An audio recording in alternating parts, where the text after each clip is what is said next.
What do retirees need to know about receiving their Social Security benefits while living outside the US? Hey, it's Mike from Savvy Nomad. In this video, we're going to review how you can get your Social Security check while living abroad. We'll also talk about some strategies that you can use to minimize the tax payments on your Social Security benefits. But before we do that, do us a solid, hit that like button. It really helps us out in the algorithm so we can get this content to other people who really need to see it. So we would appreciate that. Now, without further ado, let's get to the video.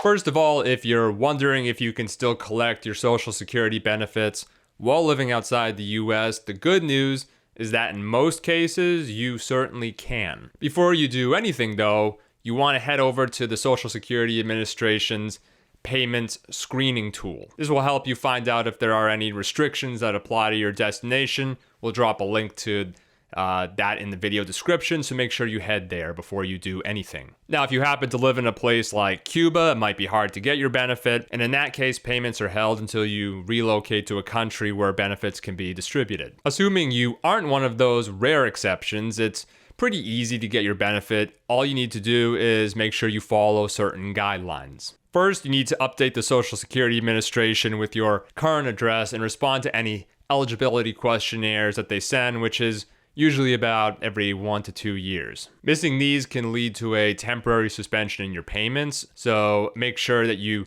give them an address or a mailbox that you check on a regular basis. As for banking, Social Security payments can be deposited directly into either a US or international bank account. A direct deposit to a US account is usually pretty reliable. US banks are fully recognized by the Social Security Administration, so generally speaking, there's nothing special you really need to do. You can then access those funds from your US account while living abroad using methods like an ATM or wire transfer, other banking services, although in that case, some fees may apply. Now, if you live in a country that has an international direct deposit agreement with the US, then you can also have your Social Security payments sent directly to a local account in that country. The US Treasury has arrangements with over 100 countries that allow the Social Security Administration to send your monthly benefit checks straight into a local bank account in that country. This program is called International Direct Deposit. Examples include most of the European Union, the UK, Mexico,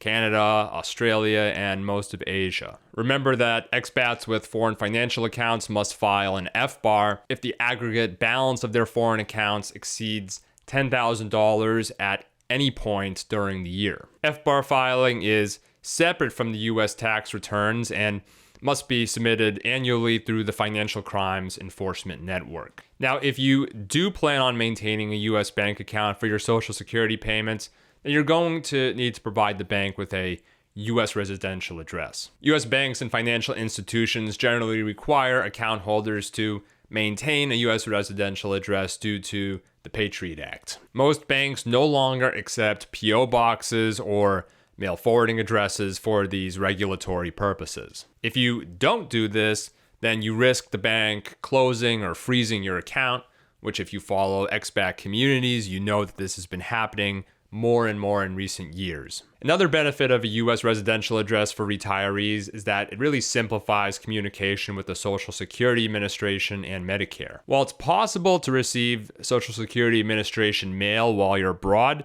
delays or errors are definitely more likely, especially for eligibility questionnaires and other documents that are time sensitive. Now, many expats simply use a family member or a friend's address, which is free.